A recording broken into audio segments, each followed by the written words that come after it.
Can Peter Quill take a bunch of squabbling aliens and turn them into a team strong enough to stop the second coming of Thanos? Well, let's hop into the pages of Guardians of the Galaxy issue number 6 and find out for ourselves, shall we? Alrighty then, so as we join the book, they actually do some rather interesting stuff with time compression. You'll recall at the end of the previous issue, Hela had completed her plot to move Thanos' consciousness from his brother Eros into a new body. Normally in a story like this, we would have to sit and watch the heroes figure this out, work out a plan, etc., etc., but here Donny Cates cuts the fat completely, and as you open up on page 1, boom, the good guys actually know what's going on and are ready to assault the bad guys' hideout. This is a pretty big turn for the story, because as you'll recall, Quill's team, the Guardians of the Galaxy, as well as the other team dubbed the Dark Guardians, were at each other's throats not a minute ago and trying to kill one another, but once they realize that they've been had and that Thanos is behind all of it, you bet they're willing to put their differences aside long enough to fight the good fight and get a little revenge in.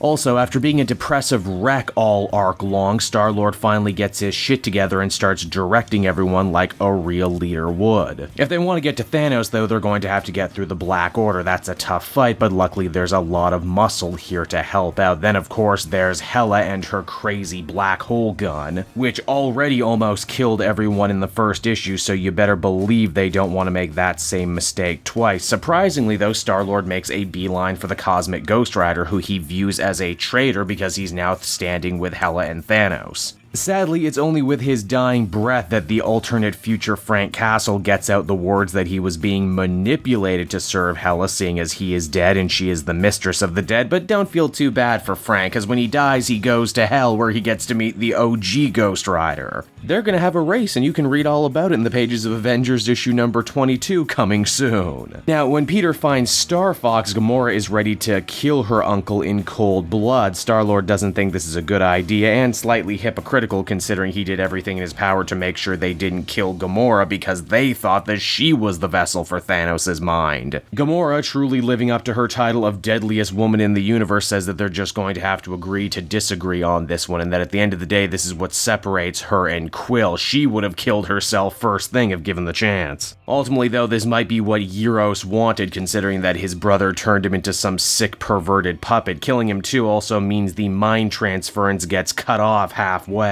And the Thanos that is left behind is a malformed abomination, one that seems to be considerably weaker than the real Thanos because Beta Ray Bill steps up with his hammer to destroy him once and for all, in doing so bringing down a lot of nowhere in the process. The heroes stand triumphant after a job well done. The day is saved and Gamora and Peter are finally able to bury the hatchet from Infinity Wars, what with the whole Gamora stabbing him through the chest thing. Star-Lord also says what I'm sure many fans have been waiting to hear him say for a long time: look, Gamora, I love you, I wish I knew how to quit you, and please come back and join your team/surrogate family, it is oh so lonely without you. And Gamora won't be coming back alone to the team either. Peter thinks they did some really good work here with this expanded roster, and because that Phyla-Vell, Moondragon, as well as Beta Ray Bill decide to stay on and be Guardians, obviously Gladiator and Nova can't stay, as well as Nebula. They got important stuff to do in other books. But with all these new members added to the Guardians, there's still one question on everyone's mind, and that is, what exactly happened to Rocket Raccoon? Why isn't he here? And to find out the answer, we'll have to read the next issue. And so that was Guardians of the Galaxy issue number 6, everybody, and I thought it was a really nice, really cathartic conclusion to this first arc from Donny Cates, one that has a lot of great Marvel cosmic stuff going forward, lots of fun, high-flying adventures. We get a bigger Guardians team with a ton of new story potential. We get some nice closure and conclusion to the storylines that were started in Infinity Wars. Why, we even get the promise of some pretty big shakeups to the Marvel cosmic status quo. Thanos is gone now, and they say he's going to be gone for the foreseeable future, which means a lot of other evil forces are going to try and step up to fill his shoes. Ultimately, I would give this one a very solid 8 out of 10, really satisfying stuff. Hey there everyone, it's your old pal Cape Joel, and I want to thank you so much for watching to the end of the video. I hope you enjoyed it, and if you did,